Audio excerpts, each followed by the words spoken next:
Hello, everybody. Welcome to another day of the Love Culture Haven Summit. This is such an incredible event, and I'm so honored to be a part of it and so excited that you're here tuning into my talk today about the 4 pillars of a fulfilled life abroad and about how you can build them too. My name is Camilla Quintana, and I'm a certified life and relationship coach. I focus my work on women who moved abroad for love and expat women, just like myself and probably just like you too. I'm originally from Vienna, Austria, and ever since I was about 18 years old, I've pretty much been moving around in a 3-year rhythm, I'd say. I then got married to my husband, who's Spanish, and we've been moving around for his international career also. And our latest stop has been the Basque Country in the north of Spain, where we live now with our 2 little multicultural, multilingual boys. So my aim for this talk is to really inspire you to lead your best life across borders. And I wanted to start this talk on a high note to really, get you up to this level of motivation and enthusiasm and inspiration by saying that living abroad is not what defines you. Only what you make of yourself and of your life does. You see, when you chose this cross-border, multicultural, multilingual life, you chose an extraordinary life. And so you should strive to live it in an extraordinary way. Now, what is an extraordinary life? Well, for me, that would be a truly fulfilled life of a well-rounded, conscious, and content person who touches the lives of the people they meet and interact with. Because you see, as international people that you and me are, we are in a very special position because we can really reach and connect with people from different countries and different cultures in different languages. And we can be enriched by so many values and traditions and just pick and choose the ones that we feel most aligned with to create our own personal mash culture, which I certainly have. This is also a great opportunity and a great asset for our children and for the next generation of third culture kids and global citizens. So what I'm trying to say is that you don't just happen to live abroad. You don't just happen to be in a multicultural relationship. You made a choice, consciously or not so consciously, to live an extraordinary life. Now, this extraordinary life obviously comes with some obstacles along the way.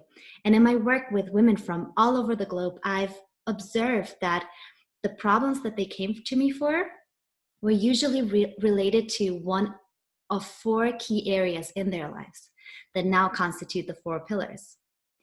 And so I want to present them to you today so that you can make sure to really, make sure that you pay attention to each and every one of those pillars to really build and strengthen them so that you can make the best out of your cross-border life, because I truly believe that they are the foundation of our best lives abroad. And so without further ado, let's jump right into the 4 pillars.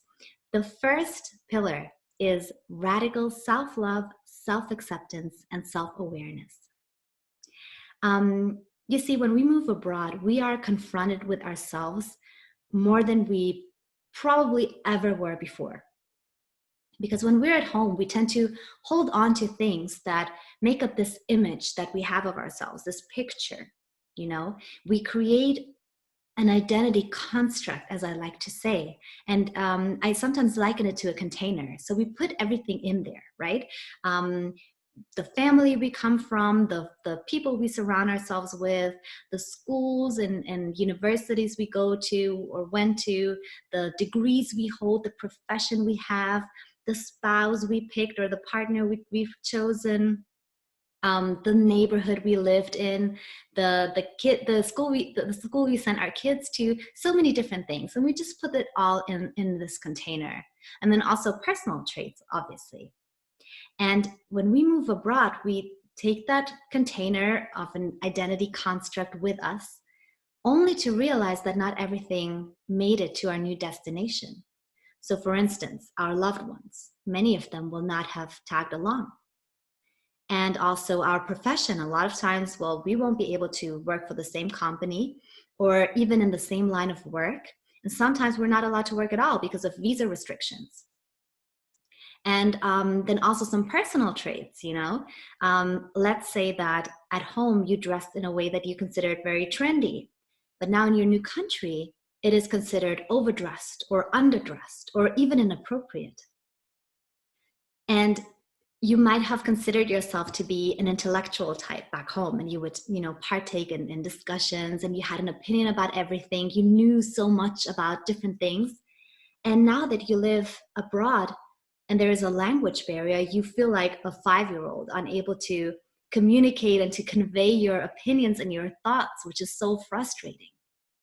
So what do? Now you are confronted with just yourself in a whole new way, without distractions, away from all the noise, as I say, away from everything. And some questions come up for you, like, am I okay being with and by myself? Do I even like myself enough to be with myself? What would I like to be like and to feel like in my new country? And how could I go about that? You see, as a society, I think we are trained not to be in touch with our inner world, with our inner feelings. And so it is terrifying to us to have to sit with our feelings when they come up without being able to distract ourselves.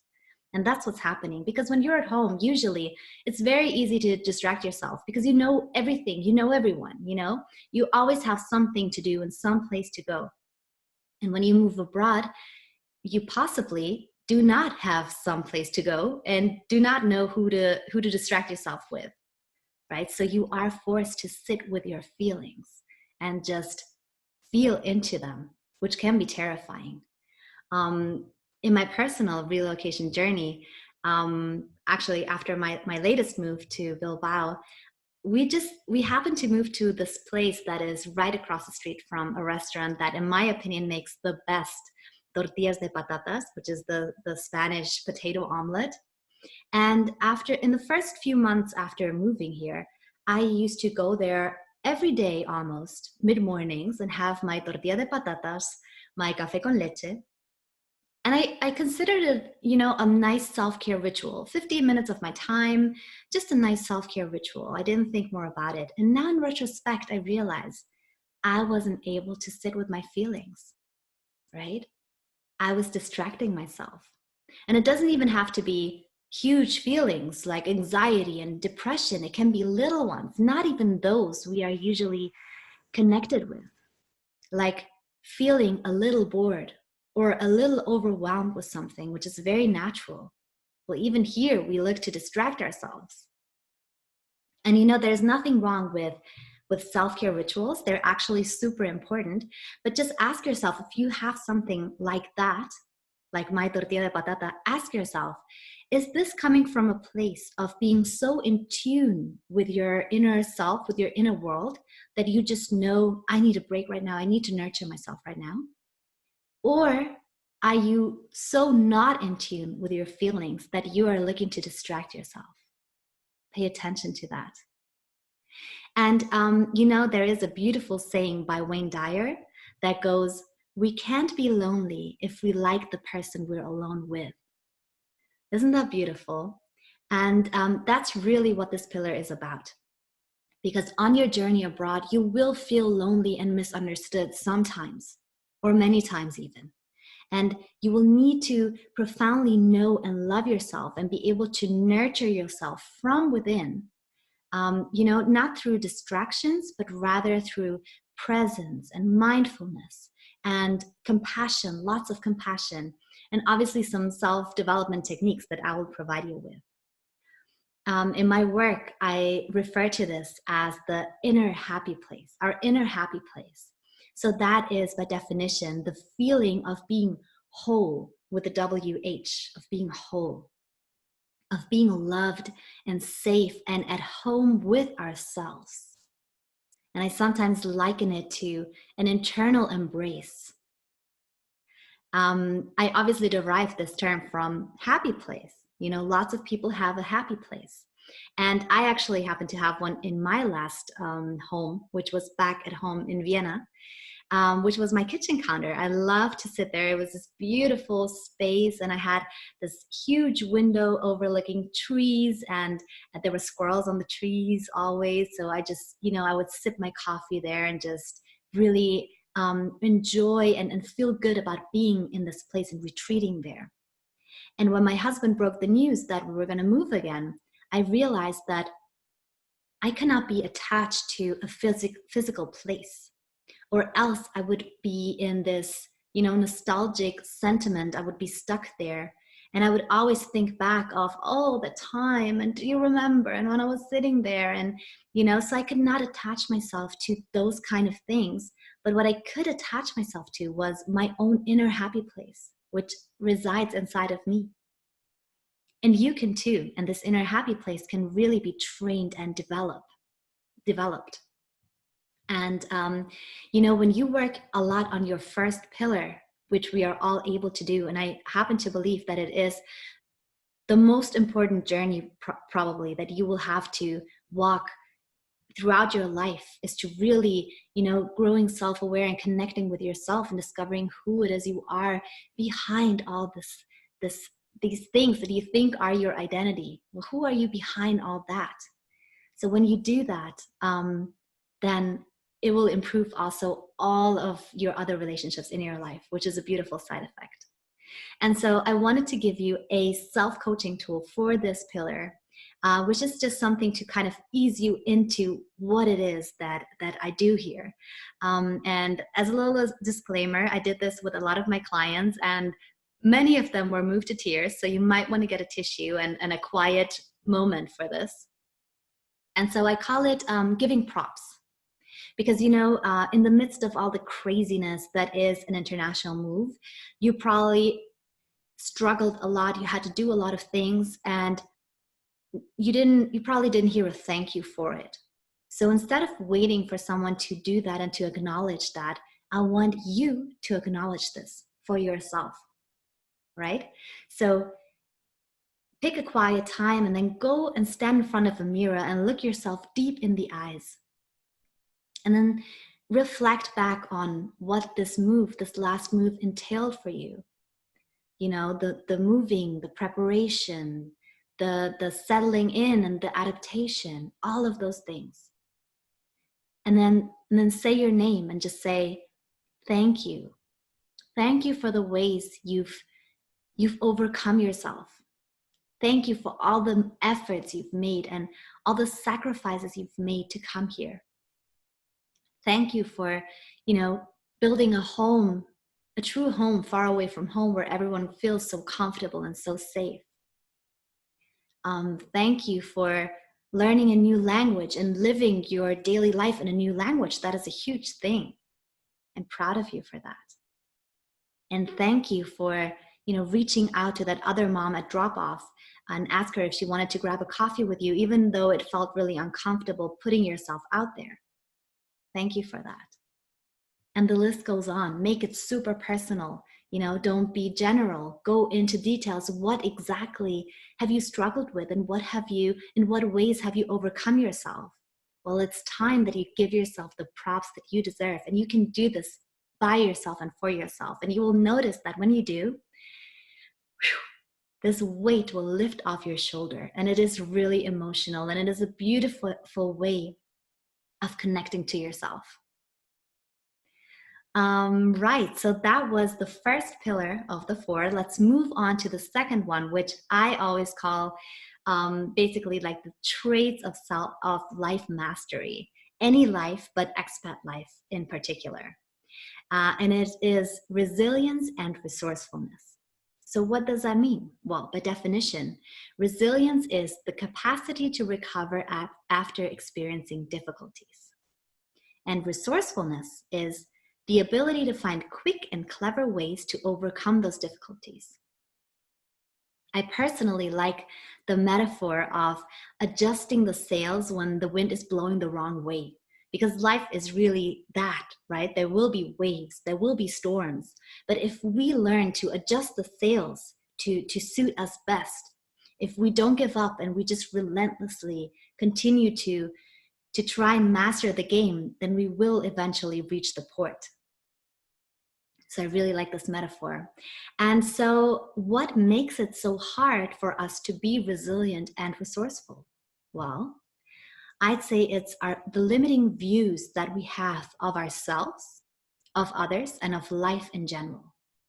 And that is because we constantly put labels onto things. We constantly evaluate and criticize everything that happens to us, every person in our life, every situation, every incident. And, when we put a label onto something, like for instance, this is good, that is bad. This is an opportunity, and that is unfortunate. This is success, and that is failure. This feels good, and that feels not good, and that's just the way it is. So you might think, well, those are just expressions. Those are just words that I use. But really, it is much more than that, because every word is loaded with associations and with a whole story that you've attached to it, throughout your life, because of what you've experienced, what you've seen, what you've heard, what you've learned, what you've been told. So, for instance, when you say the word, or when you hear the word failure, that means something to you, and it means something different to you than it does for me. And you might have a physical reaction to that word. You will have an image of what it means to be a failure. You might think of a person or an incident. So you see, this word comes loaded with association. So when you describe something in your life as a failure, you are building a whole story construct about it, around it.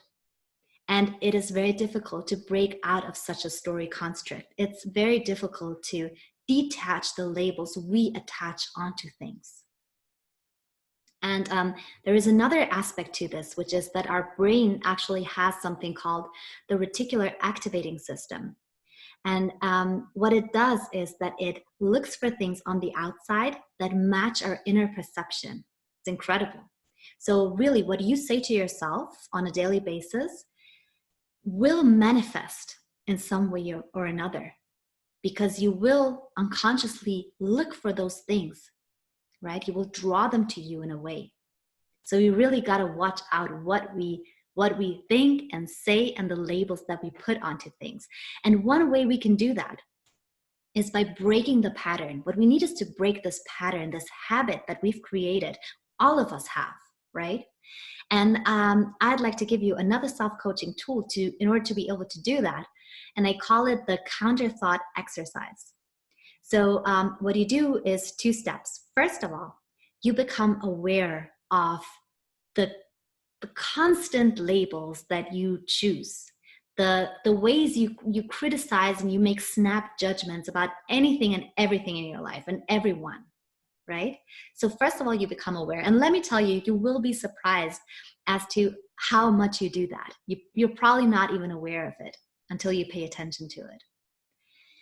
And then when you notice that you're doing this, you force yourself to think one positive or one opposite thought of that incident or of that person, right? So for instance, if there's a person in your life that just is really annoying you, and you're like, oh, they're always in my business and they cannot leave me alone, just, get away from me, you're so annoying.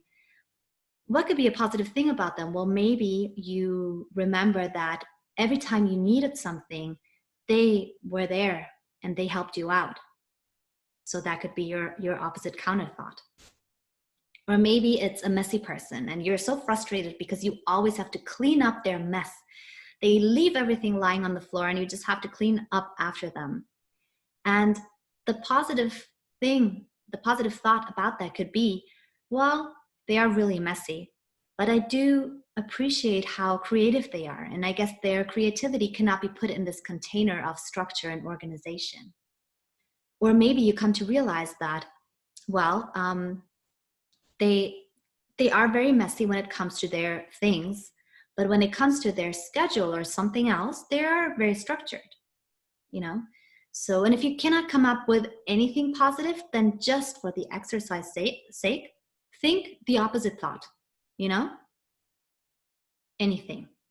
And let me tell you, this is not to make you dumb or to tell yourself lies that you don't believe and just lie to yourself. No, this is a mind training, and it will train you to see new possibilities, new opportunities, new perspectives that are out there, but that you're not seeing because of your and mine and everyone's, limiting views of things and the labels that we put on and the stories we attach to things.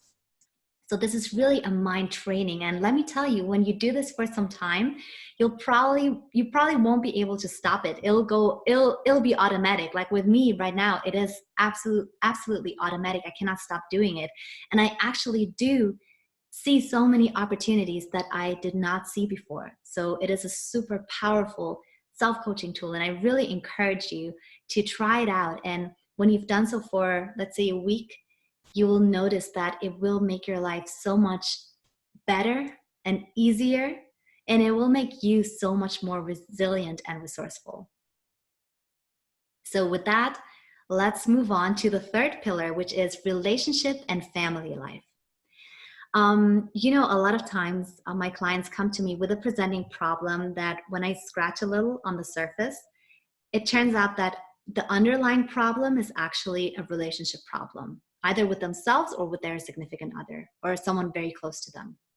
That's how important our relationships are. They really affect us in so many different ways. And the statistics for both expat and multicultural marriages are often not so bright. Although I don't like to focus on the negative and rather focus on, finding solutions to that and finding ways to change that. And so talking about this pillar, I wanted to leave you with 3 pieces of advice that you can really take and integrate into your relationship and into your daily family life right away, and that will certainly improve it in a lot. So the first piece of advice is that I always say that it's strengthening the bond. Strengthen the bond to your significant other. Because, when we have a strained relationship in one way or another, it'll be very hard to talk about our problems in an effective and constructive manner. Now, that doesn't mean that you should not talk about your problems, obviously. It's just that when you do it from a strained place, the result will be very, very, very different than when you do it from, a good place. And so how can you create this place with by strengthening the bond? Well, first of all, you want to pay attention to the little things that we often overlook when it comes to the people we're the closest to. So for instance, how do you say hello to your significant other and to your family members? Do you say it with a smile on your face? Do you say it in a warm and welcoming way? Do you hug them and kiss them? Or do you go, hi, on your phone? Happens sometimes. So pay attention to that. And then also saying please and thank you is super important, not taking the other one for granted just because they're there every day. And if you feel that you are being taken for granted, just trying to say it more yourself may have a very positive effect on the other also. And then the other way that you do this, the other way that you strengthen the bond with your significant other is to ask yourself, what is really going well in our relationship already? What do we really enjoy doing together? Some may have to think harder than others, but you will come up with something. And let's just take a random example. Let's just say that you like to go out to dinner together. You like to go out to eat, which is a great thing. So, you may want to schedule a regular date night. And if you're already doing this, the date night or whatever it is, the activity that came to your mind, maybe you want to do it more often, right? So if you're going out once a month, then maybe you want to move it to a weekly date night. And if you're already doing the weekly date night or whatever it is that you're doing, then maybe you want to do it in a more special way.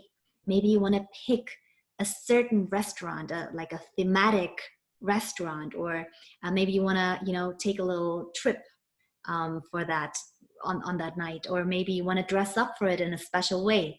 just anything to make it more special. And what you're doing there is you really create happy moments and happy memories that will, fill up your emotional bank accounts. You've probably heard that term, our emotional bank accounts. And when they're full, any problem that we'll experience in our relationship will be much easier to deal with and much easier to solve than when our emotional bank accounts are actually empty or even in debt. Then the second advice that I wanted to give you is, and that is especially important for multicultural couples, is to get really clear on what is important to you. Because, both partners will come with their backpack of values and traditions and customs, and we may not be able to stick to all of them. We will probably have to do some compromise. And so really get clear on what is truly important to you, what is so important that you just have to ask your partner to please respect that and support that even. And what other things are rather conditioning. And well, I've always done it this way, so I need to continue doing it that way. That's the right way. Or, well, all my friends back home do this, so we should really be doing this too. Is it truly that important to you, or is it the conditioning and the influence of others over you that make you think that it is? Because this might be, where conflict arises. So really get clear on what are the things that are truly important to you and what are others that, you could open up a little to new influences. And then that way you can create your personal, unique MASH family culture.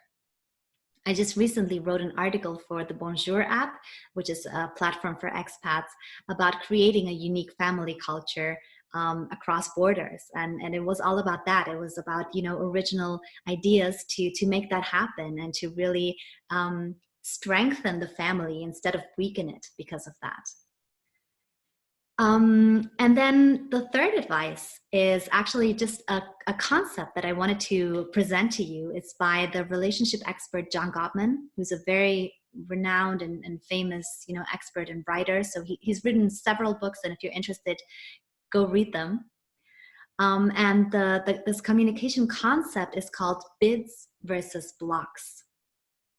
So a bid is an offer, right? And he says that whenever we speak, whenever we say something to another, we are either making bids, returning bids or offers, or we're blocking them. And so I'd like you to pay attention to your own dialogues with your significant others and see, how often are you making or returning bids and how often are you blocking them? And also understand, try and read between the lines and understand better what this actually is that your partner is trying to say to you. So let me give you 3 examples so that you can really get the gist of what that means. Let's say one of the partners says, oh, I'd love to take a trip this weekend. So it's quite obvious, that's a bid, that's an offer. And a way to return that offer would be if your partner said, oh, that's a great idea, honey. So where would you like to go? How could we make that happen? And now a block would be to go, forget about it. We don't have time. We don't have money. You have the weirdest ideas. That's blocking it. Then there are other bits that aren't so obvious. They are disguised, as I like to say. So for instance, a partner comes home and says, oh, I had such a hard day at work today. So what is this about? They're still trying to offer you to connect with them. They're saying this because they obviously want some kind of reaction out of you. And so a way of returning the bid would be, oh, I'm sorry to hear that, honey. So should we just, stay in and watch a movie so that you can unwind? And a way of blocking this would be by saying something like, oh, you're always tired and you're so overworked. I can never do anything with you. I really wanted to go out tonight and now I have to stay in. You know what? I'm just going to go out without you. I'm sick of this. That's blocking it. And then there's a third type that I call the hidden bid, because it actually sounds like an attack on the other. And it is when people say things like, you never listen to me. So again, what they really want is for their partner to listen to them. It is a little bit twisted invitation for them to pay attention to what it is that they're saying. right? And so a way to return that type of bid, even if you don't necessarily agree with what your partner has said to you, could be by saying, oh, I'm sorry that you feel that way. Could you tell me when I wasn't listening to you? And please call my attention when you have the feeling that I'm not listening to you, because it's definitely not my intention. And a way of blocking it, which is what probably most people would do in the situation, if they, especially if they don't agree, would be by saying, that's not true. Or, and you know what, last week you didn't listen to me either. So that is, there you missed the opportunity to connect with your partner, to read between the lines. And so I'd like to ask you to just pay attention to what it is you're saying, and make sure that in the communication with your partner and with your loved ones, you're making and returning way more bids than you are blocking them. Because every time you block the offer of your significant other, you are hurting them in a small way, but it adds up. Because as I said, every time we speak, we are making or blocking bids, right? So it's like little hurts plus hurt plus hurt plus hurt, and then it leads to this big thing. And again, the emotional bank account can be filled up with this, or it can be depleted. And then just some final words that I'd like to say about this third pillar of relationship and family life is that moving abroad also is a great opportunity to, you know, look at your family through a different lens, and to really discover their authentic selves, or who they are now in this new setting. Because oftentimes we have this opinion about them, that, you know, a label again that we put onto them, that they're just the way it is, and per se that's just that. But an international move impacts us all in many different ways. So really, you know, take a step back and allow for their personality to unfold, and you might be surprised that some new traits will show up, and that's really exciting. Right, so that was the third pillar, and now let's move on to the fourth, which is the last but not least, and it's often overlooked, I think, and it is meaning and purpose. Finding meaning and purpose abroad is so important.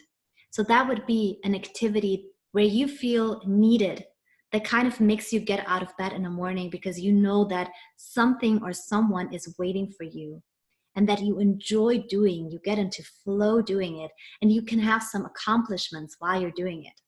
That would be the ideal combination of things that will create meaning and purpose for you.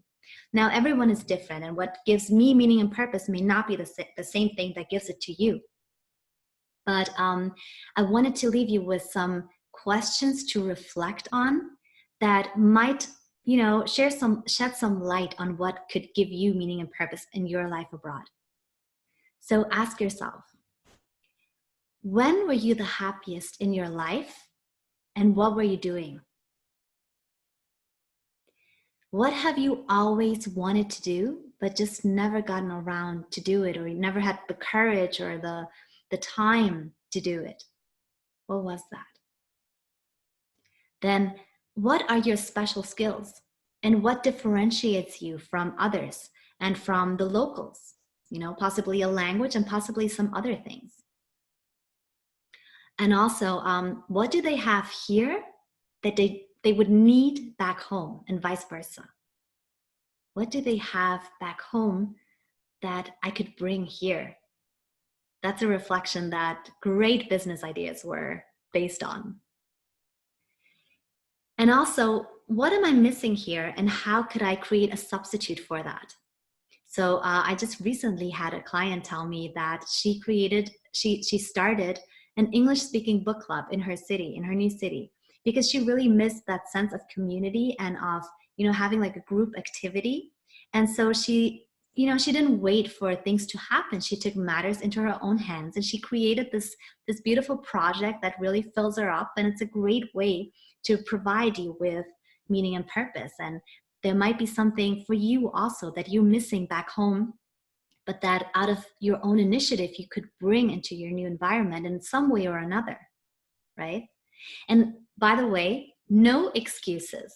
I don't want to hear you say, well, I could not possibly partake in anything professional or social in my new country because I don't speak the language, or I live in this remote village and there's nothing to do around here.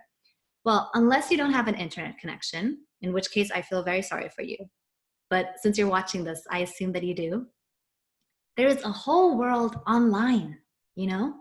There are courses you can take from the best, the leading universities in the world that you probably could not do that. You could not travel there and move there just to take a course, but you can online. You can take courses from leading personalities in many different fields that offer that on their websites. Just have a look. You can create an online business. You can create a blog,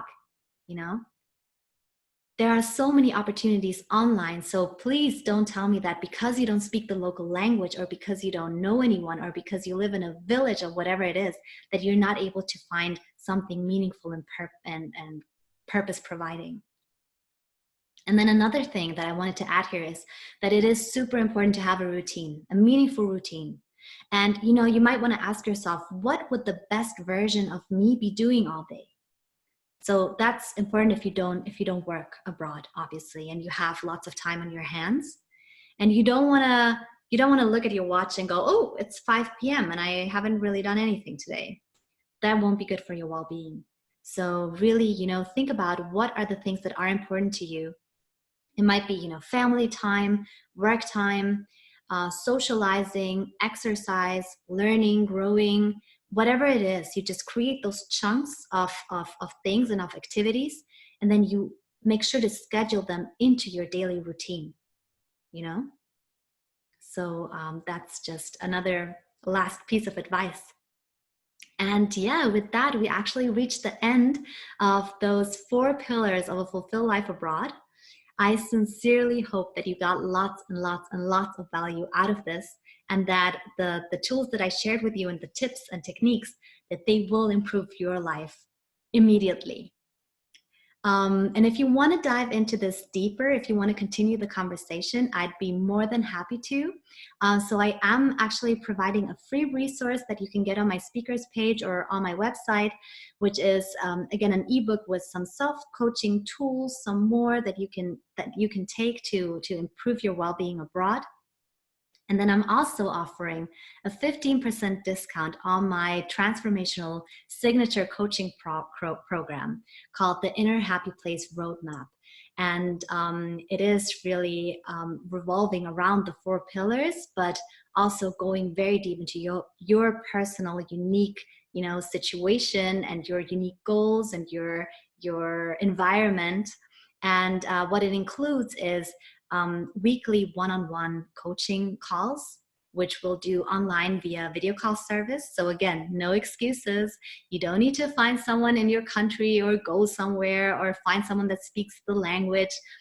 You can do this, you can take this online as long as you speak one of my languages, which is English, and then wir können das auch auf Deutsch abhalten, y también podemos hablar en español. So English, German, Spanish, whichever language you feel most comfortable in, we can do the coaching sessions in those languages. You can pick a duration, 1 month, 3 months, 5 months. And then there are some immersion materials included, which basically are ebooks and worksheets for every pillar, where I collected all of the knowledge and the insights that I gained through my own life and my clients' lives, of course, but also through the many, many, many courses I've taken, the many books I read. I read 1 book a week. And so it is a great way of passing on that knowledge to you without you having to take all of those courses and those books. And then there are some more things included in the package, so go check it out. And if you feel that could be interesting to you, we can hop on a free call. We can chat, we can get to know each other, and I can tell you more about it. And so feel free to write an email to me and just say, I want to claim my discount, and we can take it from there. And so thank you so much for listening to my talk. It's been a pleasure connecting to you, and I would love to hear your feedback. I'm not sure if you can comment on the talk, or if you can, send me an email, send me a message, connect with me through social media. I'd love to hear from you. And hope to stay in touch. So take care, everybody, and speak soon. Bye.